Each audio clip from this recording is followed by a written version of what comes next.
नमस्ते बच्चों। आज का हमारा जो पाठ है वो है भगत सिंह के बारे में, जिस पाठ का नाम भी भगत सिंह है। बच्चों, जब देश गुलाम था तो बहुत सारे क्रांतिकारियों ने भारत देश को आज़ाद कराने के लिए अपना तन मन धन सब न्यौछावर कर दिया। इन्हीं क्रांतिकारियों में एक थे शहीद भगत सिंह। बंदूकें बो रहा हूँ मतलब बचपन से ही ये क्रांतिकारी स्वभाव के थे, अंग्रेजों के खिलाफ थे और उनका एक वाक्य था बंदूकें बो रहा हूँ, यानी कि उसे अंग्रेजों से लड़ कर के भारत को आज़ाद करवाना था। भगत सिंह के साथ साथ सुखदेव, लाला लाजपत राय, राजगुरु, इन सब लोगों ने देश के लिए बलिदान दिया, जिसे हम भुला नहीं सकते। अंग्रेजों की दास्ता से मिली स्वतंत्रता हमें सहज ही भगत सिंह के प्रति नतमस्तक कर देती है, सम्मान से भर देती है। तो पढ़ते हैं भगत सिंह के बारे में। शाम होने वाली थी, लेकिन वीरा स्कूल से अभी तक नहीं लौटा था, इसलिए घर के सभी लोग घबरा उठे। इसकी सबसे बड़ी वजह थी जलियांवाला बाग की घटना, जिसकी दहशत अभी भी बरकरार थी। बच्चों, जलियांवाला बाग की घटना के बारे में आपने पढ़ा है ना कि अंग्रेजों ने वैसाखी के पर्व पर सभी लोगों को जलियांवाला बाग में इकट्ठा होने दिया, और जब सब पूरा पंजाब वहां पर इकट्ठा हो गया था तो उन्होंने सारे गेट बंद करवा करके जनरल डायर ने चारों तरफ से गोलियां चला दी थी, जिसमें मासूम वहां के लोग मारे गए थे। ये घटना बहुत ही दिल दहलाने वाली थी। तो वहां के लोग, जो वीरा के परिवार के सदस्य थे, वो घबरा रहे थे क्योंकि अभी तक वो स्कूल से नहीं लौटा था। काफी रात बीतने पर वीरा बड़ा उदास सा घर लौटा। उसकी बड़ी बहन बोली, कहाँ गया था वीरा? सब जगह तुम्हें ढूंढा, चल खाना खा ले। वह फफक कर रो उठा, यानी बहुत जोर जोर से वो रोने लगा। उसने अपने जेब से एक शीशी निकाली जिसमें मिट्टी भरी हुई थी। उसने कहा, यह मिट्टी नहीं, अमर शहीदों का खून है। वह रोज उस शीशी में भरी हुई मिट्टी से तिलक लगाता और फिर स्कूल जाता। मतलब बहुत छोटा सा था वीरा, तब भी उसे अंग्रेजों ने जो ये कांड किया था, जो ये घटना की थी, उसमें बड़ा रोष था और वो रोता था। जानते हो यह वीरा कौन था? यह वीरा और कोई नहीं, महान क्रांतिकारी भगत सिंह थे। भारतीय स्वतंत्रता के लिए जिन सपूतों ने अपने प्राणों का बलिदान किया, उनमें सरदार भगत सिंह का नाम स्वर्ण अक्षरों में अंकित है। मतलब इनका नाम स्वर्ण अक्षरों में लिखा गया है, यानी एक ऐसे अक्षर जो इतिहास में कभी भी नहीं मिट सकते। जब तक ये धरती, ये सूरज चांद रहेंगे, तब तक इन लोगों का नाम अमर रहेगा। भगत सिंह का जन्म लायलपुर में 28 सितंबर 1907 को हुआ था। लायलपुर अब पाकिस्तान में है। भगत सिंह की माता का नाम विद्यावती और पिता का नाम किशन सिंह था। उनकी बड़ी बहन का नाम अमरो था। जिस समय भगत सिंह का जन्म हुआ था, उस समय पूरे देश में अंग्रेजी शासन के खिलाफ विद्रोह की ज्वाला धधक रही थी। मतलब लोग अंग्रेजों का विरोध कर रहे थे, उन्हें भारत देश से जाने के लिए ललकार रहे थे।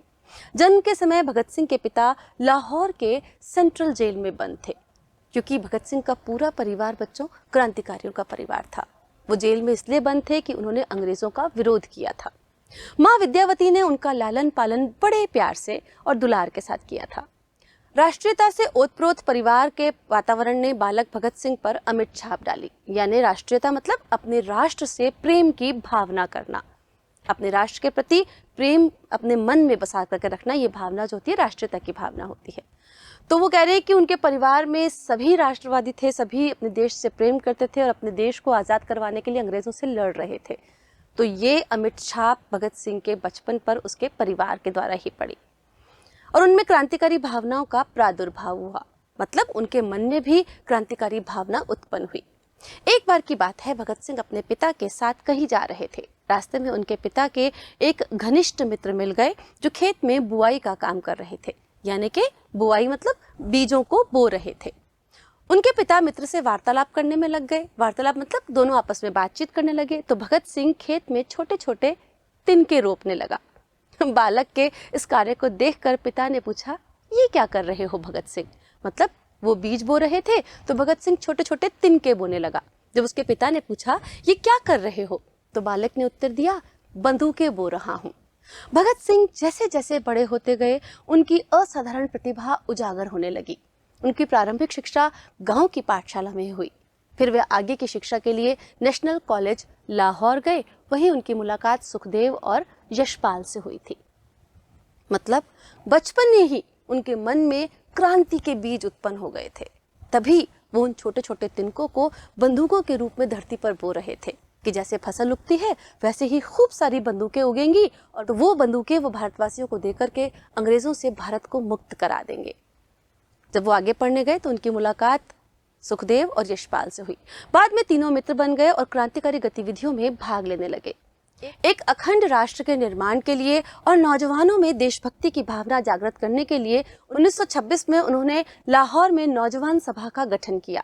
30 अक्टूबर 1928 को लाहौर में साइमन कमीशन आने वाला था। भगत सिंह ने साइमन कमीशन के बहिष्कार की योजना बनाई। मतलब उन्होंने जितने भी नौजवान थे, जितने भी युवक थे, उनको मिलकर एक सभा बनाई और साइमन कमीशन एक ऐसा कमीशन था जो भारत में नई नीतियां लेकर के आने वाला था, तो उसका उन्हें बहिष्कार करना था, मतलब उसका विरोध करना था। तो उसका विरोध करने की उन्होंने योजना बनाई। लाला लाजपत राय की अध्यक्षता में उन्होंने साइमन कमीशन का विरोध किया। साइमन वापस जाओ, इनकलाब जिंदाबाद के नारे लगाए।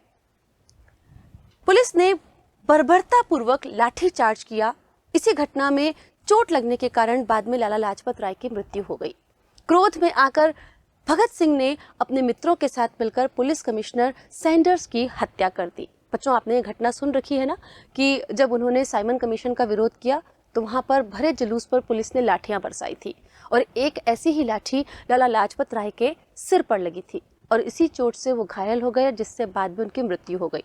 भगत सिंह को इस बात पर बहुत गुस्सा आया और इस गुस्से का बदला लेने के लिए उन्होंने ब्रिटिश पुलिस कमिश्नर सैंडर्स की हत्या कर दी। उन्होंने खून का बदला खून से लिया। भगत सिंह और उनके मित्रों को गिरफ्तार कर लिया गया। 23 मार्च 1931 को राजगुरु सुखदेव और भगत सिंह को फांसी की सजा दी गई। यह दिन शहीद दिवस के रूप में मनाया जाता है। शहीद भगत सिंह जैसे क्रांतिकारियों के अथक प्रयासों और क्रांतिकारी आंदोलनों के फलस्वरूप ही आज हम स्वतंत्र भारत में सांस ले रहे हैं। सच में बच्चों, अगर ये वीर ना होते, ये क्रांतिकारी ना होते, ये त्याग की मूर्तियां ना होती, तो आज शायद हम जिस खुली हवा में सांस ले रहे हैं वो हमारे नसीब में भी ना होती।